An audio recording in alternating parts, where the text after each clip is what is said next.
अधिकार में जब सूचना हमने मांगा कि भाई उन 15 से लेकर 21 तक का अंकेक्षण प्रतिवेदन ऑडिट रिपोर्ट, तो जानकारी दिया गया कि संधारित नहीं है। हमने उनसे पूछा, दूसरा क्वेश्चन किया कि आप रोगी कल्याण समिति में वर्ष 2019 से लेकर 21 तक में कितना पैसा जमा हुआ है, तो जवाब दिया गया कि वो संधारित नहीं है रिकॉर्ड। फिर हमने पूछा, तीसरा क्वेश्चन पूछा उनसे कि रोगी कल्याण समिति से कितना पैसा व्यय हुआ है, तो उन्होंने लिख कर दिया सूचना के अधिकार में कि संधारित नहीं है। और सबसे एक महत्वपूर्ण जो मरीजों के लिए है कि मशीन उपकरण का लॉगबुक होता है कि जिस दिन मशीन जैसे ख़राब होगी उसका बायोमेडिकल इंजीनियर जा कर के लॉगबुक में एंट्री करता है कि मशीन जो है अभी इस समय से ख़राब हो गई है, और फिर जब बन जाता है तो उस पर लॉगबुक में एंट्री किया जाता है और कितना पैसा दिया गया रिपेयरिंग करने वाले को सब एंट्री होती है। तो उसके बारे में भी लिखा है कि संधारित नहीं है, लॉगबुक संधारित नहीं है पीएमसीएच में। जितना वाहन चलता है, जो खर्च होता है, सबका लॉगबुक होता है। इन्होंने सीधा कहा कि संधारित नहीं है। ये किसकी जिम्मेवारी बनती है? जांच कमेटी जो है, डीएम है, तो सबसे बड़ी जिम्मेवारी है वहाँ के अधीक्षक जो होते हैं वो ड्राइंग डिस्पर्सिंग अफसर होते हैं, व्ययन पदाधिकारी होते हैं। और सबसे बड़ा एक चौंकाने वाली बात है कि जिस डीएस ने, डिप्टी सुपरिटेंडेंट ने सूचना दिया है, वह वहाँ के कोष का वही संधारण करते हैं, वही वेरिफिकेशन करते हैं। उन्होंने कहा कि संधारित नहीं है, और ये बहुत बड़ी जवाबदेही है। मैं समझता हूँ डिविजनल कमिश्नर क्या संधारित नहीं है बाबा? वहाँ के जो अधीक्षक हैं उनसे वो किसी से बात नहीं करते हैं। आप लोग को पता है कि आप लोगों से भी बात नहीं करते हैं। हमने उनसे एक दिन फ़ोन किया तो उन्होंने कमेंट के लहजे में कहा हमसे कि कैसे कैसे फ़ोन किए हैं। तो हमने उनको कहा कि अखबार मेरे सामने है कि 77 दवाओं में 21 दवा देनी है, मैं सुपरिटेंडेंट पीएमसीएच को फ़ोन लगाया हूँ। उसके बाद उन्होंने फ़ोन काट लिया। क्या मांग कर रहे थे आप? क्या मांग है आपका इसमें? मेरा मांग यही है कि जितना जल्द हो सके, मैंने मुख्यमंत्री को भी आज ईमेल किया है, राज्य के मुख्यमंत्री को, और मैं सूबे के मुख्य सचिव को किया हूँ, वित्त के प्रधान सचिव को किया हूँ, निदेशक प्रमुख स्वास्थ्य को किया हूँ, डिविजनल कमिश्नर को किया हूँ, और डीएम चूँकि जिले के कोषागार पदाधिकारी होते हैं, मैंने लिखा है कि इमीडिएट जो है वहाँ पर कहीं थर्ड पर्सन को भेज करके, जिम्मेवार व्यक्ति को भेज करके सारे रिकॉर्ड को सीज किया जाए और इन लोगों को पद से मुक्त किया जाए, ताकि वहाँ पर और जो गड़बड़ी हुई है उसका ये लोग लिपापोती नहीं कर पाए। इस अनियमितता में कई लोग भी होंगे ना। अब ये तो मैं तो मांग कर रहा हूँ कि ना, डीएम से मैं मांग कर रहा हूँ कि आप कोषागार पदाधिकारी हैं, आप जितना जल्द हो सके उसको सीज करिए। वित्तीय वर्ष है, ये फाइनेंशियल ईयर है। चूँकि अधीक्षक ने कह दिया कि संधारित नहीं है, कितना लोग संधारित नहीं है, फिर से एक बार बता दें। यहाँ पर रोगी कल्याण समिति में कितना आय हुआ है 19, 20, 21, 22 में, वो संधारण नहीं है। कितना पैसा आय हुआ उसमें और कितना पैसा व्यय हुआ रोगी कल्याण समिति से, वह भी संधारित नहीं है। और 15 से लेकर 21 तक का ऑडिट रिपोर्ट भी उनके पास में नहीं है। इसका मतलब है, और सबसे बड़ी बात कि मशीन उपकरण का जो मैंने मामला पूछा तो कहा गया कि इसका लॉगबुक संधारित नहीं है। तो कैसे किसी आपूर्तिकर्ता को आप रिपेयरिंग करने वाले को पैसा पेमेंट कर रहे हैं?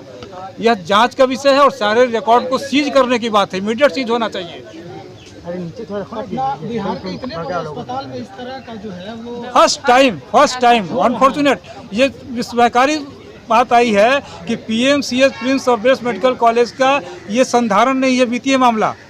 निश्चित तौर पे बहुत बड़ा घोटाला ये सामने आ जाएगा, और मैं आग्रह करता हूँ आप लोग साथ दीजिए।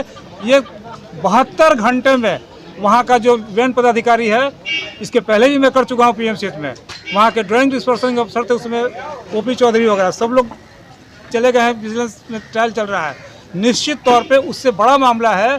फर्स्ट टाइम ये सामने आ गई बात कि वहाँ का वित्तीय मामला का जो रोगी कल्याण समिति का आय का, व्यय का ऑडिट रिपोर्ट संधारित नहीं है, मशीन उपकरण का लॉगबुक संधारित नहीं है। मैं तो जानना चाह रहा हूँ, आप लोग जाके पूछिए सुपरिटेंडेंट से कि आप जो वाहन पर चलते हो उसका ईंधन जो भराता है उसका लॉगबुक कहाँ है? आप साधारण से आदमी जानता है कि किसी भी गाड़ी का जो ड्राइवर होता है उसके पास लॉगबुक होता है, इनके पास नहीं है।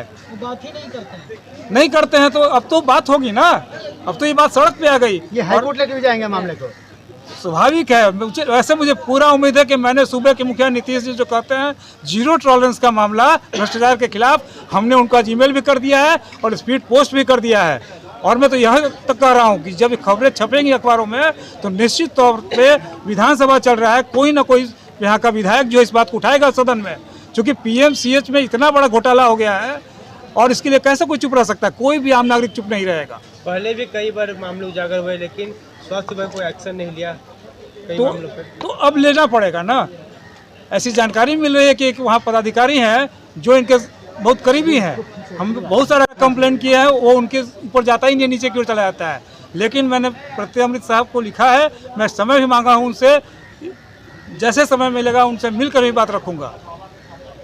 बाबा आप कहा जाता है कि आप बेवजह परेशान करते रहते हैं। जब तक जिंदा हैं भ्रष्टाचारियों के लिए मैं परेशानी का कारण बना रहूँगा। मुझे गर्व होता है, यदि ये परेशानी है तो मैं और परेशानी पैदा करूँगा। अभी तो कुछ आप लोग देखेंगे ना, तो इतना सूचना मैं मांगा है। बिजली का बिल मैंने मांगा कि पीएमसीएस कितना विद्युत बिजली का भुगतान करता है, बिल दीजिए, तो यह सूचना दिया गया कि ये गोपनीय सूचना है। अच्छा, मीडिया वाले को भी वहाँ जाने से रोका जाता है? मैं होली के बाद 22 तारीख को पटना में आमरण अनशन की घोषणा कर रहा हूँ आप लोग के सामने। मैं ये जानना चाहूँगा कि किस नोटिफिकेशन से मीडिया कर्मी जो लोकतंत्र के चौथे स्तंभ होते हैं उनको रोका गया है। मीडिया के लोग ओटी में नहीं जाएंगे, ऑपरेशन बाधित नहीं करेंगे, और इसलिए नहीं दिया गया है, मीडिया को जाने दिया जाता है कि वहाँ की असली खबरें चली आएंगी। पीएमसीएच 22 साल से लड़ा हूँ, इतना नारकीय स्थिति कभी नहीं कायम हुई थी। कोई बाथरूम जाने के लायक नहीं है, पूरा दीवार पर पीपल का पेड़ जमा हुआ है। जब सूचना मांगते हैं तो कहता है कि हमारा जिम्मा नहीं है, अस्पताल प्रबंधक का जिम्मा है। हमने वजह है ना कि गरीब लोग भी अब प्राइवेट अस्पतालों की ओर मुँह कर रहे हैं, क्योंकि इन्हीं का नर्सिंग होम है ना, आप पता कर लीजिए, इन्हीं का नर्सिंग होम है, वो इन लोग का नर्सिंग होम है वहाँ पर।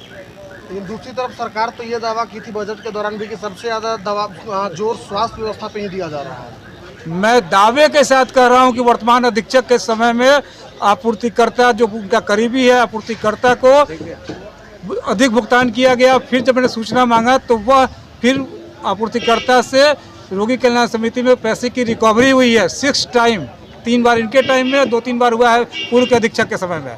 और इसीलिए इन लोगों ने इस तरह की बातें भेजी। इनको लगा कि मैं जाएंगे आयोग 5 साल के लिए, इन्हें नहीं समझ में आया कि 22 साल लॉ अबाइडिंग पीपुल है और हाई कोर्ट में ही लड़े हैं। और हमने नहीं बोलना चाहिए, हमने जब उनसे बात की तो उन्होंने कहा कि गुड्डू बाबा 59 केस मैं भी लड़ा हूँ। तो हमने कहा कि 60वां हमसे लड़ लीजिएगा, क्योंकि मैं जनता के लिए लड़ता हूँ।